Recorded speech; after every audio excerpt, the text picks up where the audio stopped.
Welcome to Pound for Pound ATL, arguably the best place to get facts and opinions on your Atlanta Falcons. And absolutely the best place to get your opinions in. The conversation starts now. All fans, boy, everything is just going haywire tonight. Oh, bam, there it is. Man, come on with it. That is interesting. Man, yeah, okay. Get my focus here. All right, what's going on, football fans? It's me, J.R. Clark, back again with another Pound for Pound ATL Live. You know it's live because things go haywire. As always, I'm joined by Toby D. What's going on, Toby? How are you, sir? Hey man, you know when it go haywire, that means the show is gonna be off the easy, as Timbo used to say.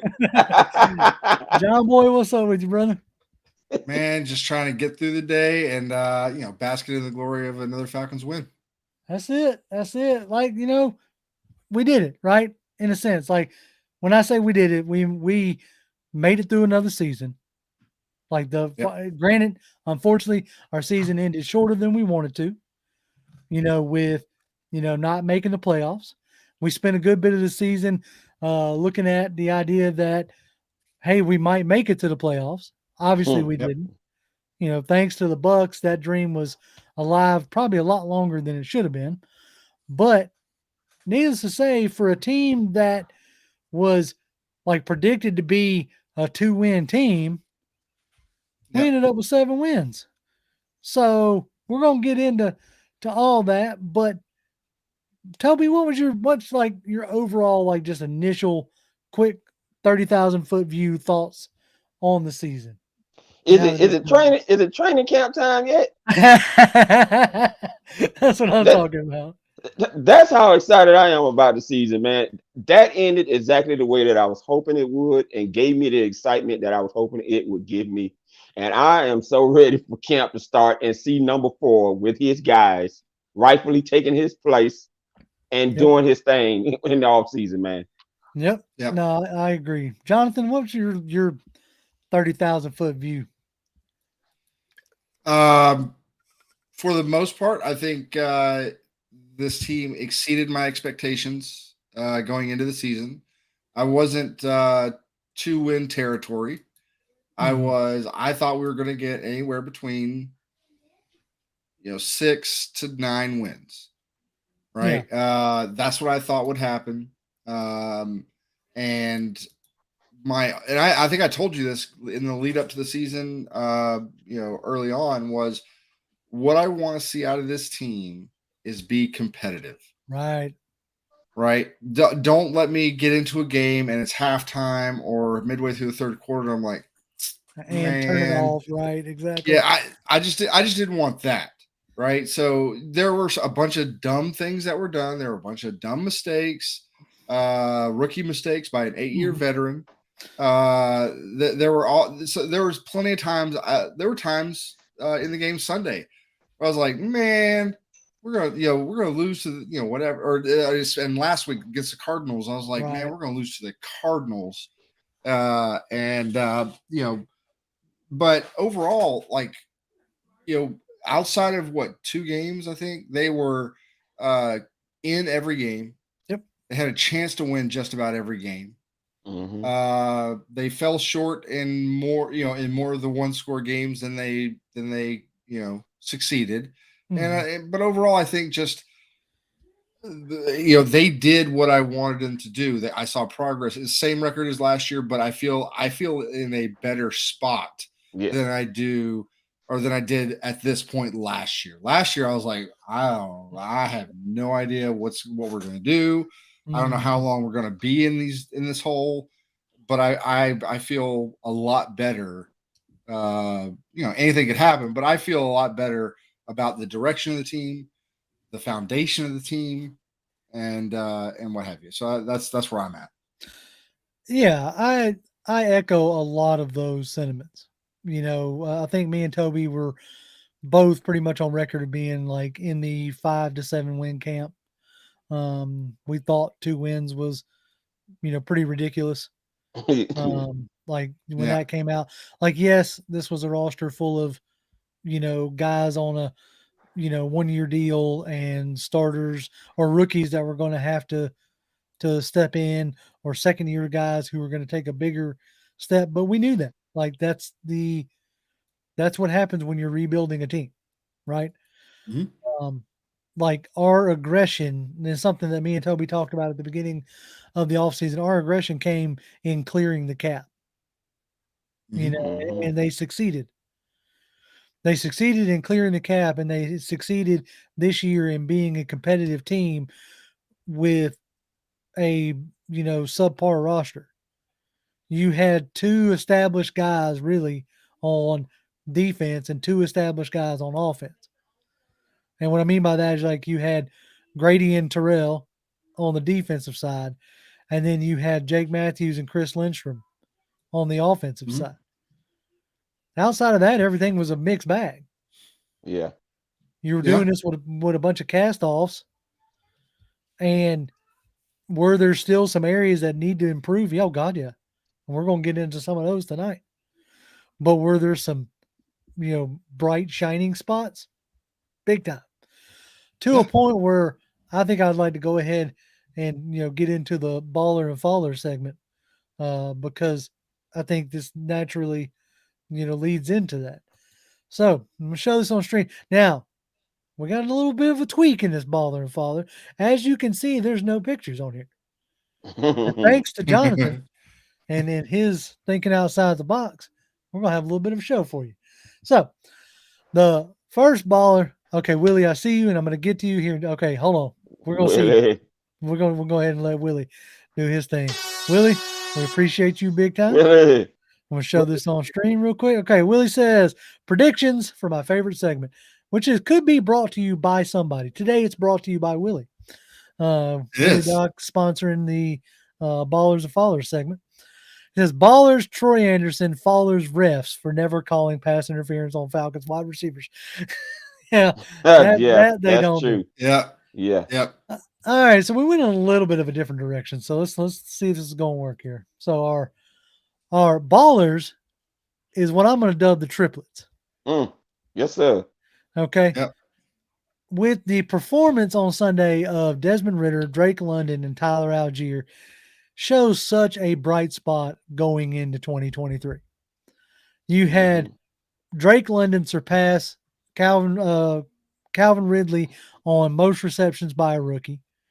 You had Tyler Allgeier rush for the new Falcons rookie rushing record for 1,035 yards. And just like Toby said in the pre-show, just imagine he actually started that first Saints game. Yeah. There's a good possibility he could be the rookie rushing leader this year. But he has definitely put let's see. He definitely put a stamp on being, wide receiver 1. Or not wide receiver. We got you. Jonathan's over here sending me messages, messing me up. Anyway, I know. Good Lord. Anyway. I'm training you. Yeah, RB1 for sure. Yes. Like and y'all are going to hear me out throughout this whole off season, talking about Chris over here. Bradley Pinion was robbed. Yeah, to my Bradley Pinion was robbed for baller. we might do some honorary ballers as the season goes on. But no, sorry, Chris. I might as well show that to everybody because that was good. You caught me off guard with talking about Bradley Pinion. Bradley Pinion. Hey, no, that man's been money pretty much the whole season. So our good buddy Dre Harrison. We appreciate you big time, Dre. He was the subject of my Friday show. He says, I'm already looking at free agents and drafts. I can't wait to see TF does a cap space. I know we're going to sign players like McGarry and Evans to contracts, but talent infusion should be top notch. Oh yeah, we're going to get into all that for sure. But I totally agree. I can't remember an off season being this stoked because I definitely am. All right, so now I don't remember ever having this kind of money, this kind of cap space. The most amount of money I can remember personally. Somebody in chat may contradict me or may say, "Hey, we had this, whatever."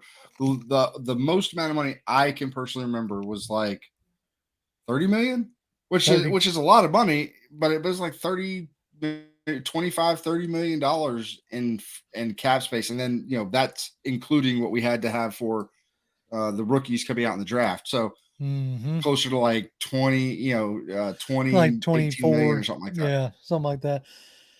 But yes, no, we're going to have a lot of fun this offseason talking about who we could potentially bring in. But we got to finish out the segment, gentlemen, because I've got the nifty thing, so got to finish it out.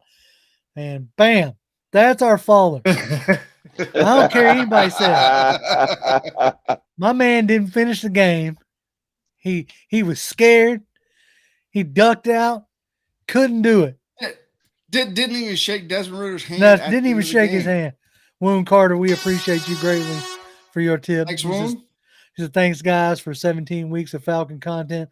Oh, yes, sir. We appreciate it, and we're gonna keep it on rocking, so y'all don't go nowhere. Anyway, back to the faller, the unsportsmanlike Tom Brady, not wanting to shake nobody's hand, couldn't even finish the game. He was so scared. Yep, that might be a little bit of a stretch. Aaron Rodgers pretty much had his Green Bay career ended more than likely. He's either going to get traded or he's going to retire. That's right. And he still was out there shaking hands and talking to guys and stuff like that. Come on now. I mean, I guess he just couldn't face the fact that he was going to finally lose to the Falcons. And yes, I said he's going to lose because he started the game, dagnabbit. Yep. Yeah, he pulled a Cam Newton. That's right. What were you finna say something, Toby? No, I'm just laughing because I was talking to one of my coworker friends, and he wouldn't give me credit for us beating Tom Brady because he was like, "Well, Tom Brady left the game, so y'all didn't beat him." I said, "Man, I don't really care what nobody say. We beat Tom Brady, but you know what? It's okay. I'm willing to let that go." I got some stuff to back me up. Y'all know how much I like my numbers and my papers and all this jazz, right? All right, So everybody say, he ain't beat Tom Brady. The Bucks had 55 offensive snaps. 55. That was 100%. 55 offensive. Keep that in mind as I go through some of these numbers. TB12 played 31 snaps. So he played over half the daggum snaps. He played 56% of the snaps. So to me, that's enough of the game. And when he left, the game was tied. They weren't winning. Yep. Game was tied. When I even rewatched it today to make sure that I was right about that. So the game was tied when he left. Okay. Now everybody want to talk about, Tampa Bay pulled all their starters, so it was like a preseason game. All right. They had 68 snaps on defense. All right. Keep that in mind. 68 snaps. Anton Winfield Jr., their star free safety, played 100% of those snaps. They're both of their starting corners played 84 and 90% of the snaps. Joe Tryon, their second-year stalwart, pass rusher out of Washington, played 72% of the snaps. And then Golston, Said amen. That's right. And Golston and Nunez Roches, they're big guys up in the middle, played 50 and 57% of their snaps. So you won't sit here and try to tell me that was like a preseason game. Well, bro, we was winning before we got to the fourth quarter. So I'm gonna call it a win. I'm calling it a win for Desmond Ridder and the Falcons. Absolutely. I mean, look at it this way. He was the starting pitcher. If a starting pitcher goes out, goes out in the game, even if it's only 4 innings or whatever in the game, but his team is behind or what have you, or tied, and then they get the lead the next, right after he comes out or something like that. He's still the loser of the game. So he was the starting quarterback. He left early. Well, he got pulled early, but either way, he left the game early, but the team still lost. So that goes as a loss on his record. That's right. That's Man, right. I don't make the rules. I just abide by them. That's it. That's it. Mm-hmm. Nick brings up an excellent point. Ritter is 2-0 at home. Yep. Yes, he is. And But undefeated in 2023. Yep. He actually, as far as from what I understand, he hasn't lost a home game in the pros, college, maybe even high school. And you might have to go back to high school before he lost a home game. Like, he did not lose a home game at all in college.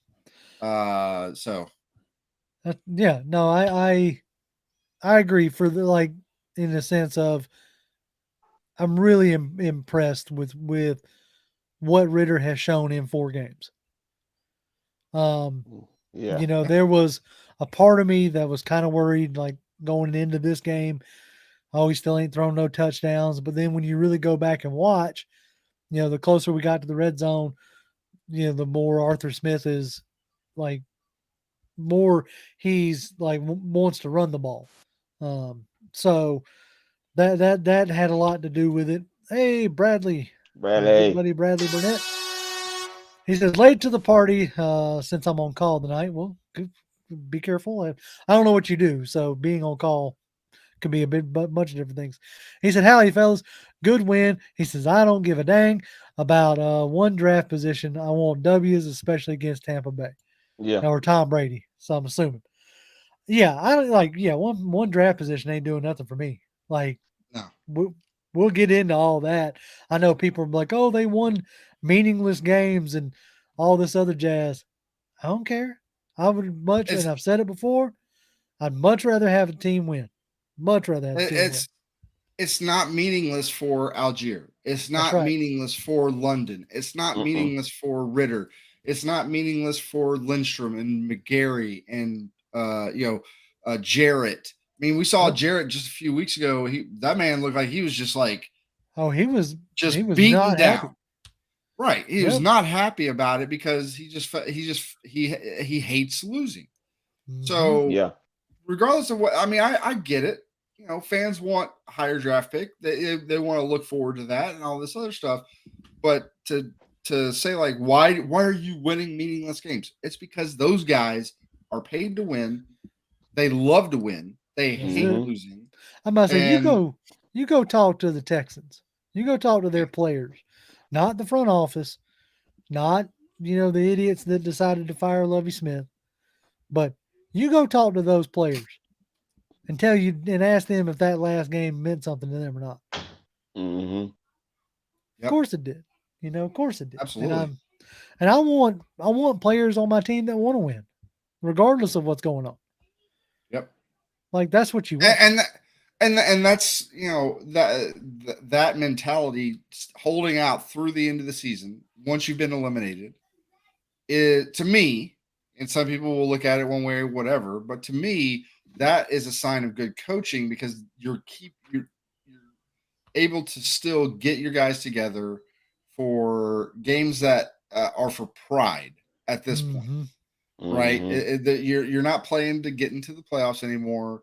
You're not playing for anything past the season, past the regular season. You're just playing to you want to go out there, do the best you can. You want to come away with a win. And to keep guys because I've seen so many teams that once they're out of the playoffs, it just kind of falls apart. Yeah, they fall apart. So keeping everybody, and that's part of what I said earlier about these guys came in and competed every single week, and they fought hard every single week, and they were in just about every single game. Like seeing that the difference between last year where we had more veteran guys.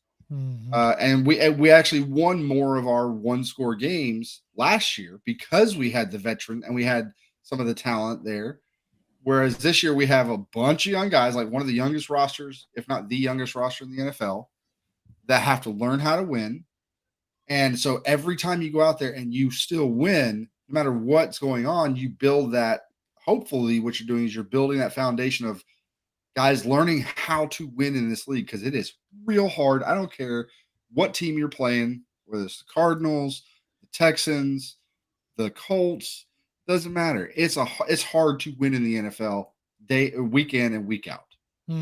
Yeah, Desmond Ritter has guys. He has the it factor. And he's giving me confidence that he can lead this team back to their winning ways, man. I mean, what I saw in that game with him, man, I was just so impressed. I mean, I don't know if I sat down the whole game because every time he made a throw and it looked so good, like it seemed like each throw just looked better and better and better and better. And I was just blown away by the way that he was throwing the ball effortlessly too at that. And now he has a whole offseason, man, to really just get in that weight room and keep himself healthy and eat right. I know that's not sexy, but for him it is because he's really going to be honed in on being the best that he can be. And you can see it when he went to the sidelines, he did not show any fear whatsoever. It's like he knew that he was going to have a successful day. And that's what you're looking for in a mentally tough quarterback hitting that field. I don't care if Tom Brady played 2 seconds in the game. We beat him. I'm sorry. We beat him. MJ agrees with you, Toby. He says, I've been impressed with Ritter's live arm. Never realized how big of an arm he had. Dude can really sling it. And I think that's something that, caught a lot of people off guard because he didn't show that live of an arm at Cincinnati. He didn't. And that's that. Yeah, you're right. He didn't. I mean, I'll just go ahead and say, me and Toby watched a lot of film. Yeah. And shoot, we even saw him live down at the Senior Bowl last year. And he just didn't show that live of an arm. But that NFL coaching and whatever, tweaks that I think he's been working with, is it Jesse Palmer, Carson's brother? Yes, Jordan Palmer. Jordan Palmer. Jordan Palmer. Yeah. Like, he worked with him in the offseason. And like I said, getting that full NFL coaching. And, another thing that showed up, I don't know how many of y'all realize this or not, but in the 4 games that Ritter had, like London had with Ritter, really showing you why he was picked where he was picked. Mm-hmm. Yep. And as it says here, 4 games with Ritter, he had 333 yards receiving and 25 catches. And then the other 13 games, he had 533 yards on 47 catches. Because Ritter, whether it's right or wrong, in a sense, like he's like, do you see that meme of, guy getting tackled, throwing it down, like, oh, Jamar Chase is down there somewhere? Well, for Ritter, that's Drake London. Yeah. He has that connection already, with London. He worked out with him in this past offseason. They roomed together. And I think that connection is only going to get stronger. And you saw, yes, Drake London had a couple fumbles that were costly in his first 2 starts, but that didn't waver Ritter's confidence in him. Now, you look at like those fumbles, we saw like not the one slipping out of his hand. I still think something happened between him and Allgeier. I think there was a bump. There was something. May not have been much, but something was something. But either way, we didn't see the slip, but we saw some of the same stuff from Mariota early in the season. Like exact same stuff. Fumbled snaps. Fumbling when trying to make a first down, which I totally get. You're trying to make a play and all this other stuff. But still, that was the kind of stuff we saw from Mariota. And when we saw for him, we're like, what are you doing, man? Right. You know how this is supposed to go. Ritter, I am much more lenient on that right now because he is a rookie. Yeah. And he's starting this is his first 4 games in his NFL career, and there are going to be mistakes. He hasn't thrown an interception yet. He will throw an interception. Yeah, he threw some turnover worthy throws in New Orleans. Like he should have probably had 2 interceptions. But the fact that he from New Orleans on didn't really throw like what I would consider a turnover worthy throw. So that's good, going forward. That's something to be excited about, in my opinion. Not Another Skate Channel said even Ritter even gave Frank Darby a pass. And he sure did. Like what I was going to notice, or what I wanted to highlight is, Willie, y'all have to forgive me. That's a chat. So if it calls y'all out, I apologize. I'm still trying to tweak it. So that's a chat bot. So gotcha. Don't think that it was me messing with you, Willie, because it was definitely not. All right. Anyway, back to what I was saying. All right. He was starting to distribute the ball a lot more than just the last couple games. It's been either London or it's been Pruitt. Like that was the only two people he felt comfortable throwing to. This past game, you saw him get Darby involved. You saw him get Zacchaeus involved. You saw him try to get Hodge involved. So that showed me right there that he's starting to grow and, you know, mature and progress. And so that's another like encouraging sign. So I'm really excited to see what they decide to do. Like I'll say it now, I'll state it now, and I'm going to state it up until the start of next year or the start of next season, or they prove me wrong otherwise. I think Ritter's your starter in 23. I don't see any reason why he wouldn't be. Like I said, unless they get gift wrapped, you know, Lamar Jackson, which we can debate that, and we will until you know, Jackson gets signed. But I think it's going to be Ritter going forward. Y'all feel the same on that? I had a change of heart last week, and you guys know I'm all on the Ritter train, and especially after Sunday. Lamar Jackson, who like, you know, I'm with Jonathan on this, man. I think Desmond has shown us that you need to go ahead and go all in and build all around this guy and get him the pieces defensively, offensively, special teams. It doesn't matter. Get him the pieces in here to help complete him and make him an even better player. So he don't have to have so much strain on him to lead the team all the way. Get that defense right. Let's go. You know what I'm saying? I'm not worrying about Lamar Jackson anymore. Let's go. Desmond has shown us he can do it. He can do it. Yeah. Like Jonathan just sent me this, and then Josh Gillen put it in chat. It says Ritter has a 112.9 passer rating on third down. Small sample size, but that would be the second best in the NFL. So I mean, yeah, like he's definitely shown that he can. I think that he can handle being a pro. He already knows the expectations of Arthur Smith. He's got a year in the system. I don't see why at this point you wouldn't build around him. Bradley, if you don't want to set up Twitter, you don't have to. You can email me at spell it out pound 4 pound ATL at gmail.com. And I'd be very much interested in letting you do that because I'm not, as of right now, I'm not a huge fan of this little chat bot, but I definitely don't like seeing the Russian and Chinese girls pop up in the chat at a random. So yeah, if you want to email me at like I said at pound 4 pound ATL spelled out except for the number 4, and you know, we can try to get that figured out. I would definitely appreciate that. Let's see.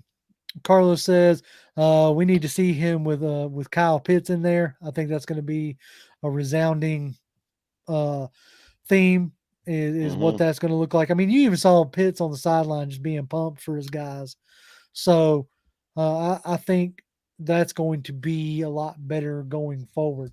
That's because Pitts saw that seam route. That's right. That's right. Exactly. He's like, dang, I ain't seen that all year. Yes. Yes. That was, I don't know how many times I've seen other teams run that exact route, get that exact same production that we got out of it. And I'm just like, how do we never run that route? Or I'm not going to say we never run it. How come it seems to always work against us, and I never see it work for us against anybody else? I'm like, well, it worked when Tony Gonzalez and Matt Ryan were doing it. Yeah, but Tony Gonzalez is. I'll say this: I would love to see Kyle Pitts. Now, granted, Kyle Pitts is a beast athletically. You know, all this other stuff. I would love to see him work with. You know, assuming Tony Gonzalez is amenable to it. You know, I would love to see them, you know, get together, because Tony Gonzalez, I don't know if Kyle Pitts played basketball, but I know that that's a big thing with a lot of tight ends these days. Is like a lot of them come from football/basketball backgrounds, and they learned like the boxing out and doing those kinds of things. And I don't necessarily see Kyle Pitts do that kind of thing where it's like, I'm not going to get wide open. I'm just going to use my body, get between you and the quarterback so that my quarterback can get me the ball, even if you're right on my back. You know, and that's what Tony Gonzalez and all the Travis Kelce and those guys, that's what they do is they just run out. They could literally just run 5 yards out, turn around, but because their body's so big, then they know how to use that to get in the way. Yeah. It's like free. It's free. It's like a free play for them. And, so I would love to see more of that with Kyle Pitts. And maybe that's something that happens now, but oh man, I am so excited it's gonna be fun for this. So Tony Wright, man, I'll tell y'all right now, Desmond is going to work to mess out these guys. And he is glad to have that starting spot because I believe he is going to start too, JR. But he's going to work to perfection to get these guys right. And I'm so excited about it. I can't wait. I cannot wait. Yep. Tony Wright says, no Lamar Jackson for the Falcons as the contract would eventually put us back in salary cap hell where we just came out of. Now, we can debate all that back and forth, but there is some validity to that. Like in a sense of you just saw what Kansas City in this past offseason had to do. Now, granted, it ain't hurt them, because Mahomes, is a, generational talent, but they had to let Tyreek Hill walk. You think they wanted to do that? Yeah. So yes, we got the money right now to afford Lamar Jackson. Yeah. But you got to think you're going to eventually have to pay Kyle Pitts if you want to keep him. Yeah. You're going to eventually have to pay Drake London if you want to keep him. You got AJ Terrell to still pay, and you got Chris Lindstrom to still pay. And that's not saying that next year Ebiketie don't break out, and things of that nature. So the winning formula right now is to try to keep, the quarterback as cheap as you can for as long as you can. Right. Right. Well, it's the Seattle with Russell Wilson. And that's probably the best Patrick example. Mahomes, like on his rookie deal, like you were able to lock up those core pieces like you did because Patrick was on a rookie contract. Deal. Right. Mm-hmm. And see, that's the thing is like say this offseason, they go out and go ahead and lock up Lindstrom. You get 3 years of paying Lindstrom's. You could front load that contract and pay a good chunk of Lindstrom's money while you're not paying Ritter, essentially. Yep. It's even better for us because, Ritter's on a third-round rookie contract, not even a first-round QB rookie contract. So it's even cheaper, right? Yeah. Then you also have, the fact that you're already seeing like Terry starting to make some moves. He reworked Jake Matthews' contract on the last day that it could count, converting some of his salary cap to payment for this that would count on this year's books to free up even more money next year. Yep. So without making any other moves, I think we roll into next offseason with $70 million, which will probably go up to, I think, anywhere from 82 to 84 once they release Mariota. And yes, I say once they release him. Yeah, they release him. Because I don't think that relationship can be mended at this point. Mm-hmm. And plus, you're not going to bring in a backup at $12 million. So even if he were to come back, he would be at a much cheaper rate. Now, there's this thought process here. MJ's talking about re-signing McGarry scares me. Well, you have the ability this year to franchise McGarry. Everybody's going to say, oh, that franchise tag's $18 million. He ain't worth $18 million. He's worth $18 million for 1 year and 1 year only to see if he can do it again. Mm-hmm. Like, you're talking about being a second year in a system, right? That may suit you better.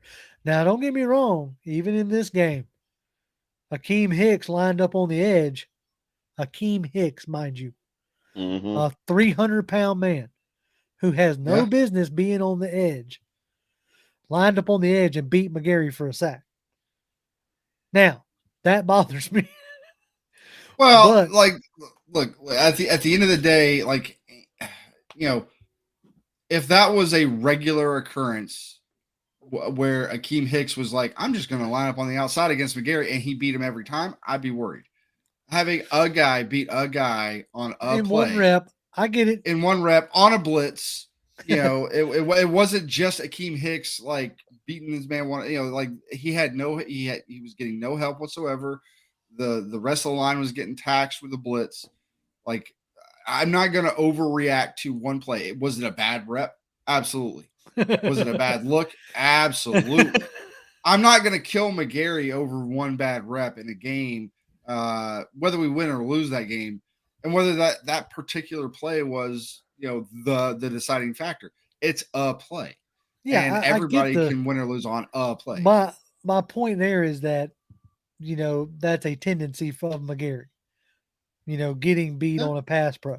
Like Josh Gilman says, McGarry is much better run blocker than he is pass blocker. He is. This past year, yes, he has been a road grader, as far as, but you still are going to have to drop back and pass, Yep. So, it'll be, and he's been better than in, at the pass pro this year than he has been in recent years. So, I feel like that's he's still getting there on that, but that is definitely the part of his game that needs more work. Absolutely. Now, as Woon Carter reminds me, which we appreciate very much so, Woon, we did have a bit of it was him and Hall before the game, whether Dean Pease was going to come back or not. And, for him, he was like, it was a decision on whether he was going to, that him and his wife were going to make and talk with his family and all this other jazz. And then shortly after on Monday, probably about mid-morning, I guess, it broke that Dean Pease is going to step away and retire. Yeah. Which I think even the first year Dean Pease, I brought up the similarities of Sean McVay and Wade Phillips. Sean McVay, young, first-time head coach, brings in the grizzled veteran, defensive coordinator to run the other side of the ball. And, then once he got comfortable, now granted, Wade Phillips got, replaced, but I feel like it's kind of the same scenario. Like when Pease got hired, he basically said he came here for Arthur. Yeah. Like I don't think Dean Pease resurfaces is what I'm getting at. Yeah. I think, he gave Arthur a couple years. Okay, you got your routine under belt now. I'm tired. I'm going home. Then you add on top of that what happened in New Orleans. Like he might have come back for another year and gave him 3 years, but I think getting bumped on the sideline, ended up in the hospital, really made him look at man, do I need to be messing around with these folks anymore? Yeah. So, Toby, who's your short list to replace Pease? You go in-house or out-of-house? I'm going out-of-house. I know a lot of people's probably not going to like me for this, but I did hear that the Rams are allowing all their coaches to make lateral moves. Okay. Now, that would mean if Raheem Morris doesn't land a job with the Colts as the head coach, he could come here because this team does love him, and he does have motivating voice to get these guys to do what they need to do if you give him the talent. He's shown if you give him the talent over there, just like what he had over there with the Rams and Aaron Donald and company, like a Jalen Carter at 8 if he should fall in the draft. I think we can work something. But that's just my first initial emotional thought is Raheem Morris. Right. You might get your Jalen Carter. It just won't be his name. Just won't be Jalen Carter. It'll be Deron Payne. Okay. Yeah, right. So, John, what's your initial when that news broke? Who was the first name that popped in your mind? probably the first two names that really popped to my mind. First was probably like Brian Flores. Right. Like I'd like to have him. I think he's a guy that is really looking to maybe get back into the head coaching stuff and to really like cement himself as a good defensive guy, come in with a team that's not been very good defensively, and so forth. But I would like to see him.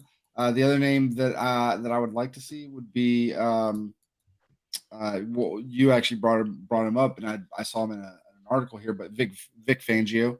Yeah, Vic Fangio would be fun. Like his name has been tied to Sean Payton's resurgence. Yeah. So it'd be interesting to see. Let's see. Also Ray one Harrison. other one. Jim Schwartz. Would be another name I would like. Yes, that's where I was going to go. That's some good ones. Those Dre, we appreciate you, Dre. He says, bring in a coach who can run the 3-4 and infuse 4-3 concepts.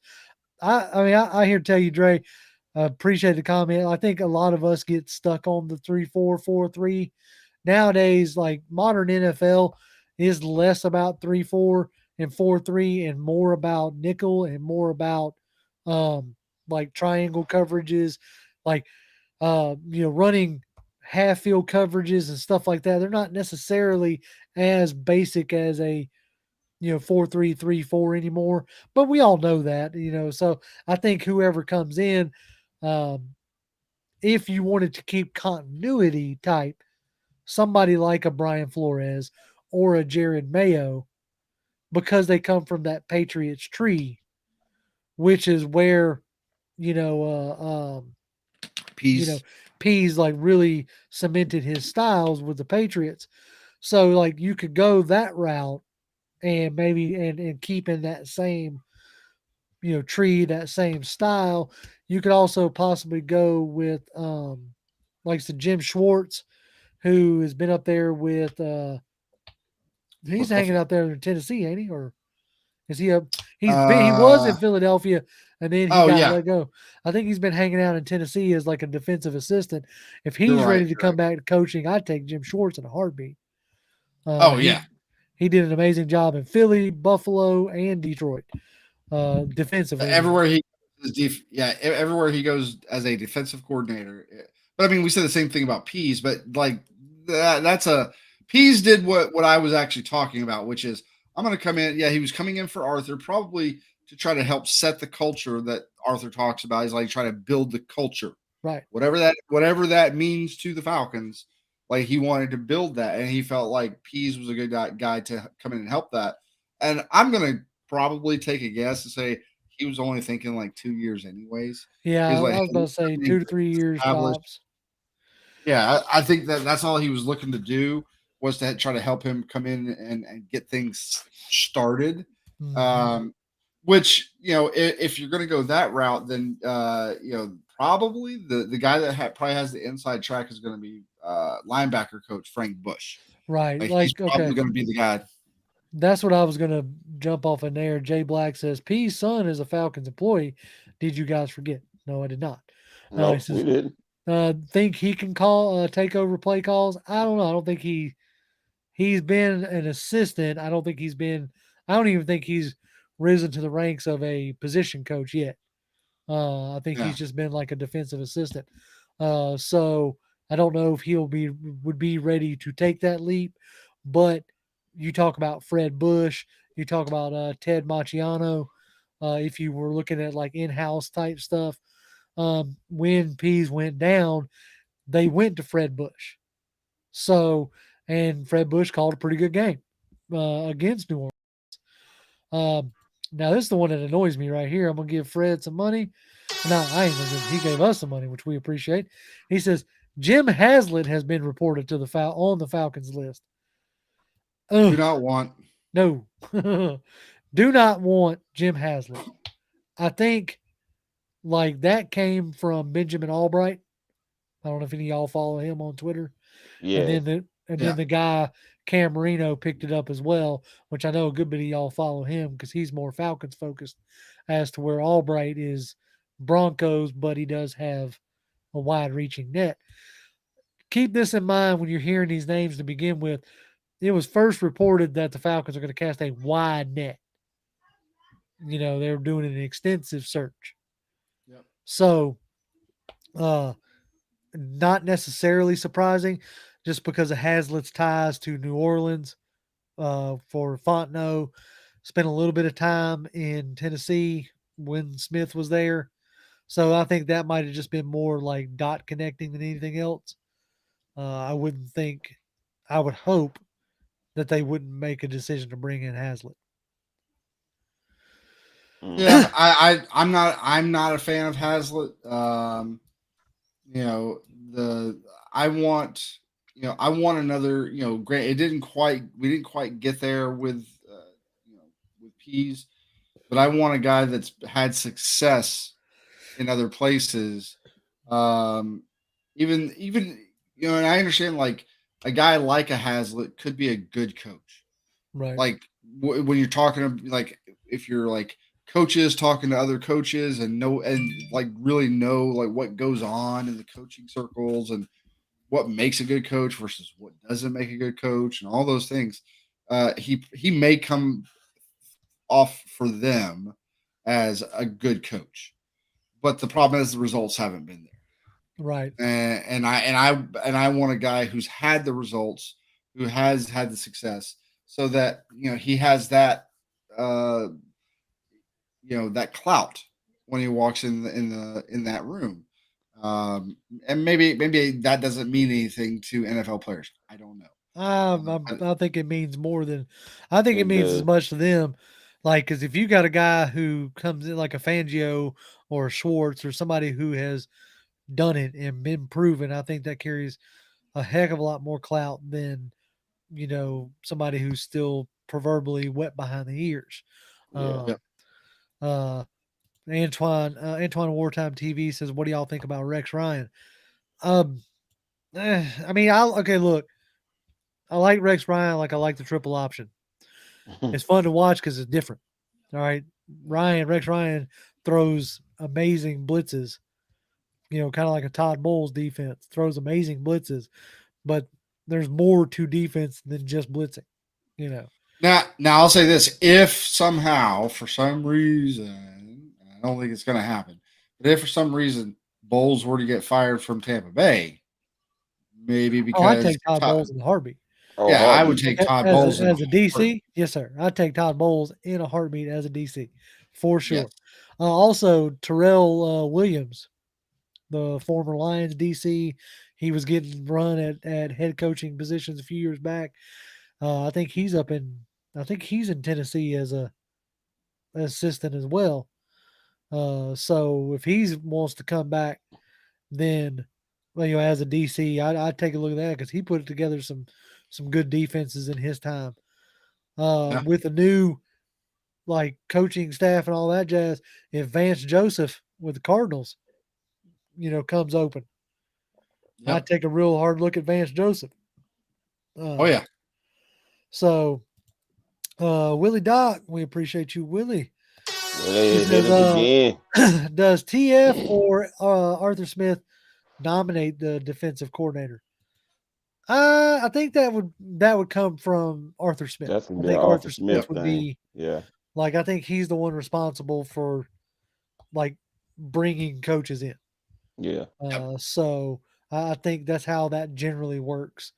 Like the GM would bring in a head coach. Like that's generally a owner GM decision. But once the head coach gets in, it's the head coach's job to put his staff together. Yeah. Because they always phrase it as his staff. So, let's see. You got a point in a sense, Nick. He says Quinn's D is working with the Cowboys because he has talent. True, very true. Like that's the deal. When we say sometimes coordinators don't make good head coaches, is because they may not always be great at every aspect. Like with Quinn, he got real stuck on like Beasley and McKinley as starters, like out the gate, didn't make them prove it, didn't make them earn it, just drafted them, gave them the job. and like there was no real development. Like Quinn is, a really good coordinator as he's proven these past 2 years, but a talent evaluator, not so much. Same, and Anonymous says Dimitrov did not do him many favors, though. No, that was a weird, like, they fell on the player evaluation side. Yeah. Let's see. Yeah. Well, and I'll say this: like, if you look at, he hasn't been perfect this year, but if you look at a guy like Richie Grant, like last year, Richie Grant, we drafted him. Guy didn't play hardly any until the very end of the season. Yeah, towards the end of the season. Very, very, very, very end of the season. And then he's coming this year, and for the most part, has played good. Has he, made some mistakes? Sure, but I mean, he's had his ups and downs. But like he's looked better. Like a lot of the guys they drafted last year have started to you can see like they're trending upwards. And I think you're going to see the same thing with a lot of the guys this year. Troy Anderson coming, getting a full off season, all those things coming back next year. Hopefully with Rashad Evans, they seem to work well together. But hopefully get those guys together. And I think we're seeing some better talent evaluation to this point. And I mean, they found Tyler Allgeier, who's like Derrick Henry 2.0, right? So, oh man, I don't know about that. I'll tell you what, but I'll tell you, man. If Tyler Allgeier becomes anywhere near half of what Derrick Henry is, guys, we are going to have ourselves a ball watching this guy for the next 5 years in an Atlanta Falcons jersey. But I'll tell you what, man, we have to get talent for whoever the defensive coordinator coming in, whether it's in-house, out-house. We have to get some talent, major talent up in here because we cannot go another year. Now, we did improve in sacks, but it wasn't 30 sacks. about 21. That's what I saw, 21. We improved by 4 sacks. No. That there, guys. Oh no, we can't have that. That ain't exactly. Like we gotta be able to generate more pressure. I mean, these are the things that I'm gonna be diving into this offseason. Like, were we able to generate more pressure? Like, things like that. I know there for a while it seemed like Arnold Ebiketie might have hit that rookie wall or hadn't fully bounced back from his injury because he only logged 18 snaps in this game. Like D'Angelo Malone out-snapped him by a few snaps. So it's just going to be interesting to see how like he progresses next year. Does he take a bigger step forward? Does Malone take a step forward? You got about the kind of play, like in a way Lorenzo Carter showed you that what he was with the Giants kind of is what he is. He's a good depth rotational rusher. Can give you some different things by dropping into coverage and stuff like that, but he's not a guy that you can necessarily count on to get to the quarterback. I think he only had 3 sacks for us. So that's something that they're going to have to address. Whether it's a Jalen Carter at 8 or a Miles Murphy or a Tyree Wilson.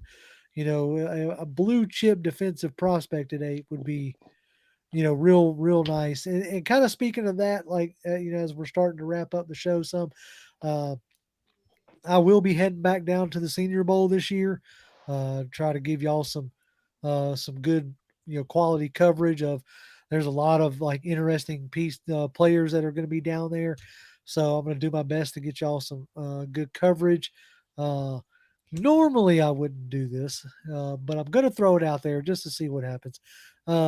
If you want to help your boy out by giving some gas money to get down there, Cash App is in the bio and also on my Twitter handle if you want to. Like, please don't think that if y'all don't, then I ain't going to go, because I'm going to go regardless. But, I think it was a few weeks back, somebody asked about how they could like tip us directly. Like I said, the Cash App thing's in the bio along with on my Twitter profile if y'all want to, throw in on that, because that will be 4 days down in no, was it? Yeah, 4 or 5 days down in Mobile, covering the Senior Bowl, trying to get as much information, as I can, rumors, all that kind of stuff. So anything y'all'd like to throw my way would be much appreciated. That'll Yes, probably be sir. the only time I'll do that, because that kind of felt a little dirty. But we'll see. Kind of like I've never been one to pat myself on the back. You know what I'm saying? That's kind of what that yeah. Anyway. But yeah, man. So real quick, as we start to wrap up, I think Toby, you probably have already stated it, but I'll let you state it again.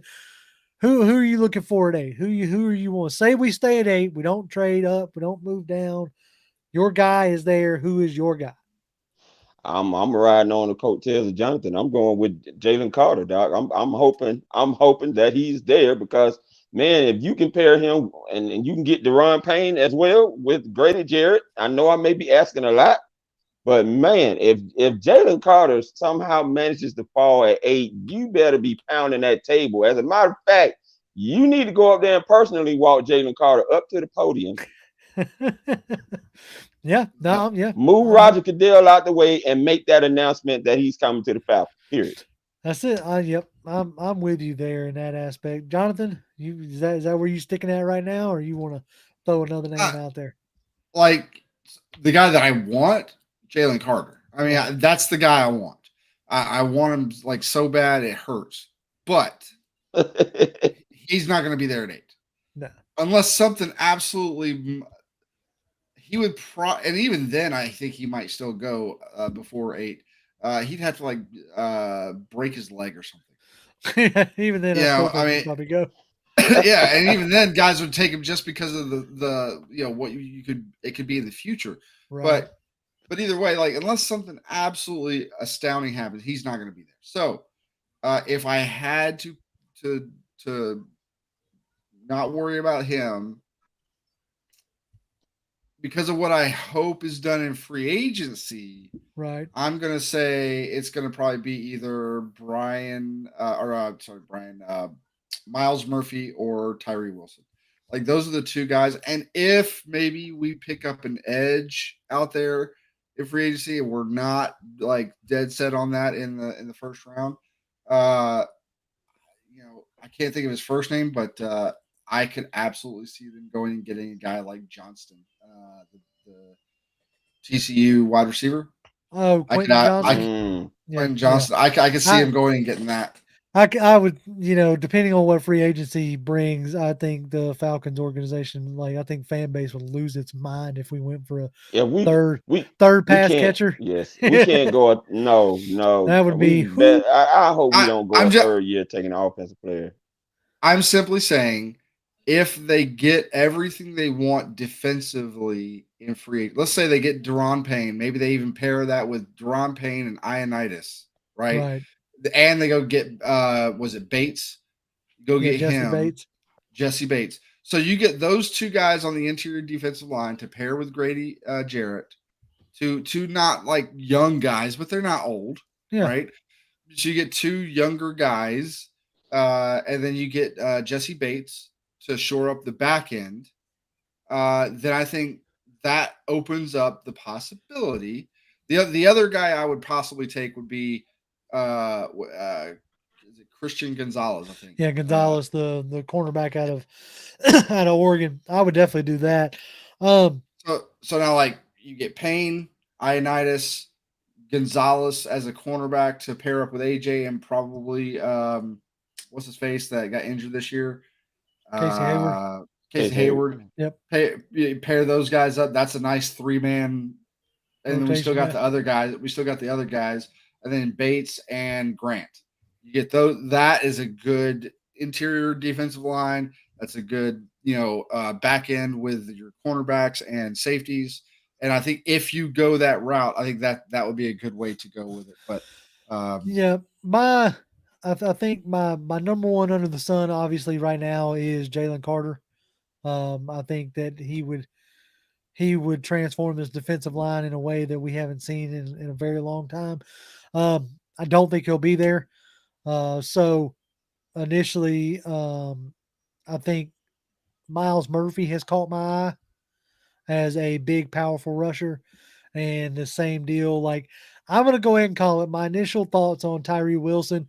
He's going to be one of those guys that I'm hoping like the Senior Bowl helps me understand Tyree Wilson better, because the tape I've watched, he's not been super impressive, but a lot of people that I follow who I do respect their opinion are higher on him.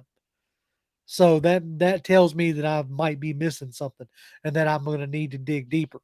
But like for me, it's Miles Murphy, it's Christian Gonzalez on the recommendation of a lot of people. I haven't gotten cornerbacks yet, but it's also I think either him or Brian Brees would be like top of my lists, or a name that a lot of people have forgotten about is Isaiah Foskey.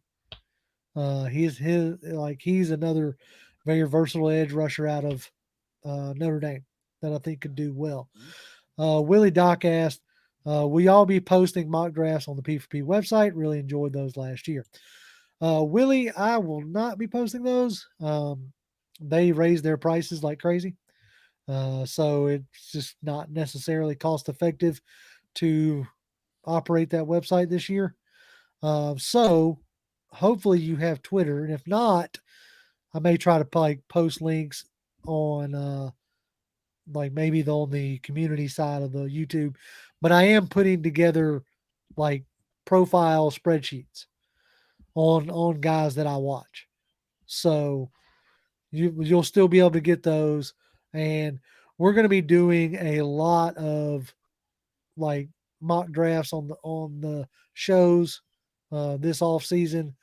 So you're going to get, a lot of our opinions on guys. Y'all, we're going to be doing mock drafts together. We may even like post them here as well during the show. So we'll get it there, as far as that stuff goes.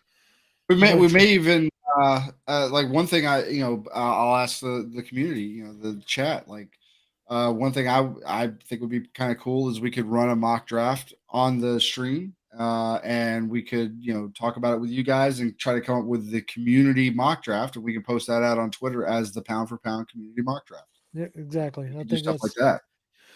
Yeah, like I said, we're gonna try to do is as much as we can.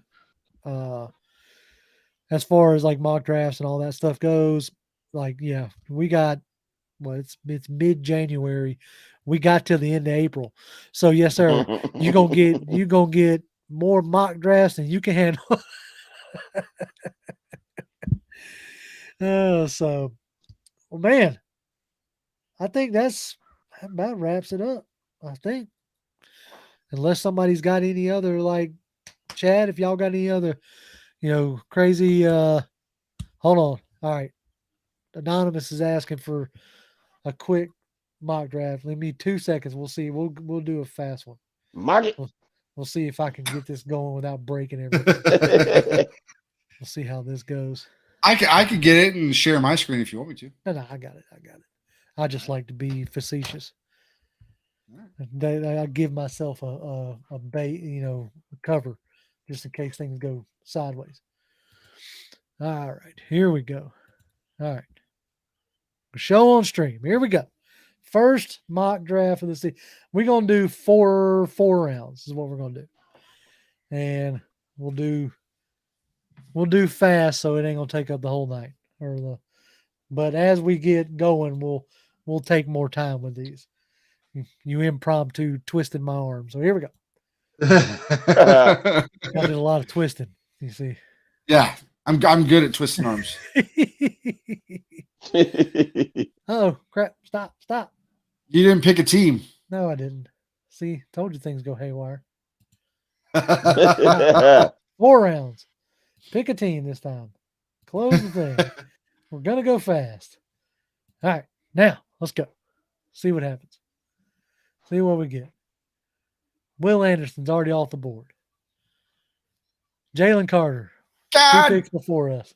All right, we're rejecting trades. We ain't worried about trades right now. I'm trying to reject it. Come on. Here we go. Okay.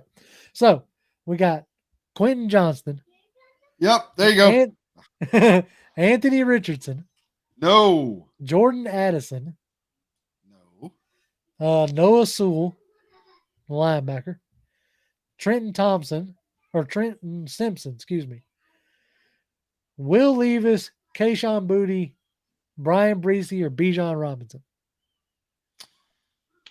What do you think? There's nobody of who I wanted in any of this. I mean, look, if we're just talking value for the pick, I mean, you're not going to probably pick anybody below Anthony. Okay, I ain't worried about Johnson. Okay, so you got Quentin Johnson, or now look, Tyree Wilson is on the board, and so is Christian Gonzalez still. What do y'all think? Would you rather Tyree Wilson or Christian Gonzalez? I mean, yeah, I'm going to say Christian Gonzalez. Pair him up with AJ. That's where I would want to go. All right, let's go with that. Oh, Josh threw it in there late. He said Breesy. It's all right. We'll try to catch him next time. It's all good. Jay Napple says, breaking news, DP's retired. Wow, that's not breaking. That was breaking yesterday. We know he retired. We spent a whole time talking about who we think we should I appreciate you trying to help us out there, Jay. Yes, that's all very good. much appreciate that. Yeah, we thank you. All right, back around. We're rejecting picks because all right, we got JL Skinner, the safety out of Boise. We got Rashee Rice, wide receiver out of SMU. Matthew Bergen, tackle out of Syracuse. Now, I don't know nothing about no tackle. Not yet, anyway. I'm gonna tell you who I want right now. What's that? Siaki Ika. Oh, yes, sir. Yes, sir. That's where we're going. If y'all ain't watched this guy, Siaki Ika, the defensive tackle out of Baylor, you need to go watch him. Now, I haven't watched any of these guys, so that's the reason why I'm not saying much, because I don't know anything about these guys, but the couple guys. No, you need to watch that DT out of Baylor. You remember how we felt about Travis Jones last year? Yeah. Yeah. That's this dude out of Baylor. Mm. And he's got some pass rush to him too. Is he gonna be at the Senior Bowl?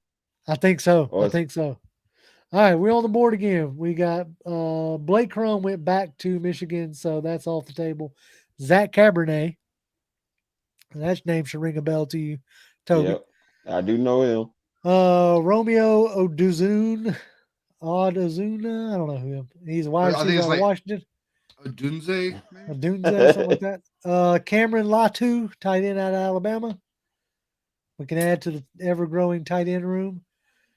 Jair Brown, Penn State safety, if you want to replace Hawkins.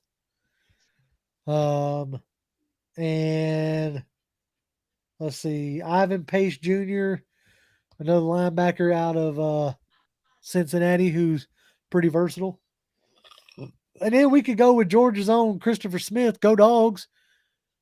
I don't know much about Christopher Smith. Okay. Now, you might be talking about something there. I do know about him. Okay. All right. So it would either be him, because I would want to pick up a safety. It would either be him or Charbonnet or whatever. Yeah, Charbonnet. Like Chardonnay or whatever, Charbonnet. Let's let's just do hometown favorite, Christopher Smith. We're gonna replace Jalen Hawkins with a damn good dog. Yeah. Yep. Shout out to those dogs for winning that title last night. Holy Pete, that was a yes, sir. Yeah, I mean that was a demolishing is what that was. I honestly thought TCU was gonna I thought they were gonna put up a little bit better of a fight. Yeah, man, it was not even close from the first snap. Yeah. All right, here we go. Ooh, now here's my dude right here. Israel Abandakanda.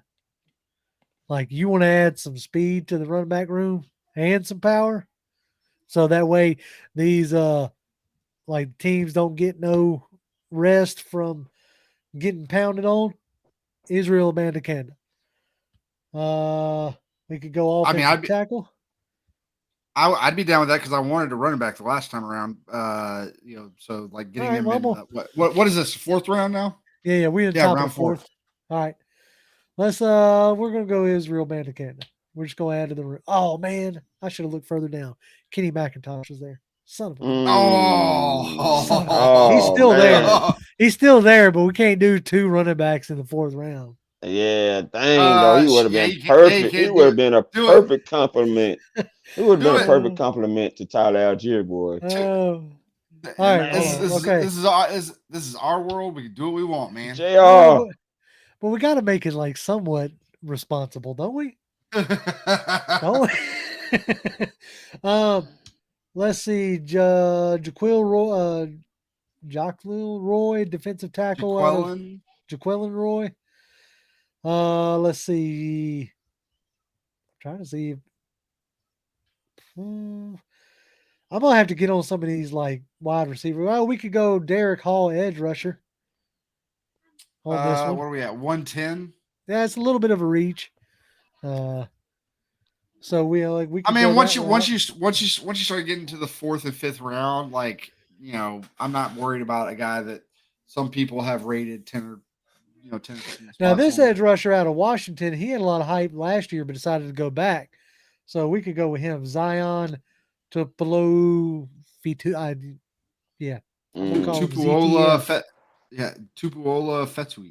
Yeah, something like that. So let's go with him, and we'll get an edge rusher. The chat was not engaged in our first mock draft. I know. And they talked us into it. They twisted my arm. Yeah. And then they were not engaged at all. Yeah, well, I think I think next time we do this, we'll do it slower and we'll have more time to talk about it. So our first somewhat of non-official draft of the season goes Christian Gonzalez in the 1st round at 8, Sakai Akai, defensive tackle out of Baylor at 44, Christopher Smith as safety out of Georgia in the 3rd round, Israel Abandakanda at 107, and Zion TF at Washington. So, Willie Doc says, he says, we are like Toby. We need some film on these guys. We are very early in the drafting process. So exactly. Yeah, we'll get better. Anonymous says, great rough draft, fellas. That's right. Out of an impromptu draft, I think it was well. Yep. He says, hold on. He's a literal rough draft. Literal rough draft. It was that. Oh man. Oh, hold on now. Look, Skywalker says, great picks, except y'all whiffed on Kenny McIntosh. I know it was my bad. Like no, man. Jay just got click happy. Yeah, let's do it. I did get real click happy. All right. I think that's going to do it for us. A good wrap on this season. Met expectations in a lot of ways, exceeded some in other ways. Wish we would have seen more out of Ritter. Really wish we could have got him out of after that Carolina game, that last one, but I get it, So 2023 is looking bright. Hope springs eternal, and we can't wait to jump into this off-season stuff like next week, and on our live stream we'll be dead in it, like dead in the off-season for the Falcons. Try to have something for y'all on Friday. Willie Doc says, what is the schedule for the rest of the winter splash?